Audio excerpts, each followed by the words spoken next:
పిల్లాడి చదువు కోసం కుటుంబాలు ముందుగానే ప్లాన్ చేసుకుంటాయి. స్కూల్ ఫీజులు, కాలేజ్ ఖర్చులను లెక్కలో పెట్టుకుంటాయి.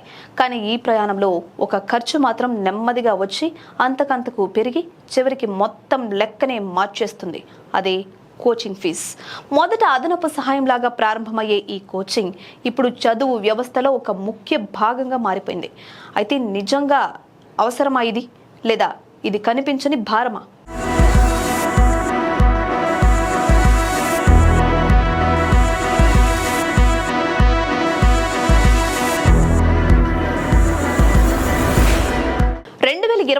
కేంద్ర ప్రభుత్వం విడుదల చేసిన కాంప్రిహెన్సివ్ మాడ్యులర్ సర్వే ఇండియాలోని 27% విద్యార్థులు ప్రైవేట్ కోచింగ్ తీసుకుంటున్నారు. అంటే ప్రతి 3 పిల్లల్లో ఒకరు కోచింగ్ కి వెళ్తున్నారు. స్కూల్ ఫీజు కి సమానంగా ఉండే స్థాయిలో కోచింగ్ సెంటర్లు ఫీజులు వసూలు చేస్తున్నాయి. హైదరాబాద్, విజయవాడ, విశాఖపట్నం లాంటి ప్రాంతాల్లో ఈ ఖర్చు మరింత ఎక్కువ. జేఈఈ లేదా నీట్ కోసం 2 సంవత్సరాల ఇంటిగ్రేటెడ్ కోచింగ్ ఫీజు 2 లక్షల నుంచి 3 లక్షల రూపాయల వరకు ఉంటుంది. హాస్టల్తో కలిపితే ఫీజు మరింత ఎక్కువ. ఇక బ్రాండెడ్ ఇన్స్టిట్యూట్లలో 1 సంవత్సరం ఫీజు 80,000 రూపాయల నుంచి 2 లక్షల రూపాయల మధ్య ఉంటుంది.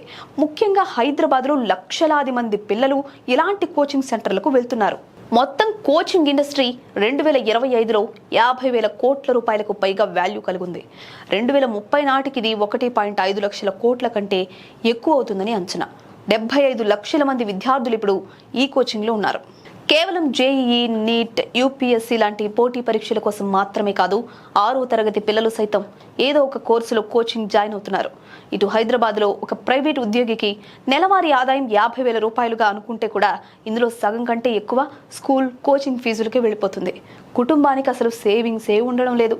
ఇది ఒక్క కుటుంబ కథ కాదు, లక్షలాది మంది కుటుంబాలు ఇలాగే ఇరుక్కుపోతున్నాయి. కోచింగ్ ఇప్పుడు చాలా మందికి తప్పనిసరైంది. పోటీ ఎక్కువ, సీట్లు తక్కువ. జేఈఈలో 10 లక్షల మంది రాస్తే ఐఐటీలో సీట్లు కేవలం 17,000 మాత్రమే. నీట్లో 20 లక్షల మంది రాస్తే ఎంబీబీఎస్ సీట్లు 90,000 మాత్రమే. ఈ గ్యాప్ని భర్తీ చేస్తామంటూ కోచింగ్ సెంటర్లు అందిన కాడికి దండుకుంటున్నాయి. ఇక ఉదయం 6 గంటల నుంచి రాత్రి 10 గంటల వరకు పిల్లలకు చదువు తప్ప ఇంకో యాక్టివిటీ లేకుండా పోయింది. అయితే కోచింగ్ నిజంగా చదువు నాణ్యతను పెంచుతుందా, లేదా ఇది కేవలం భయం, పోటీ మార్కెట్ ఆధారిత బిజినెస్గా మారిందా? చాలా మంది నిపుణుల ప్రకారం ఇదంతా వ్యాపారంలో భాగమే. అయితే కుటుంబాలు భవిష్యత్తు కోసం ప్లాన్ చేసుకుంటున్నప్పుడు ఈ హిడెన్ కాస్ట్ని కూడా లెక్కలోకి తీసుకోవాలి. లేకపోతే చదువు కోసం సేవ్ చేస్తున్న డబ్బు కోచింగ్కే అయిపోతుంది.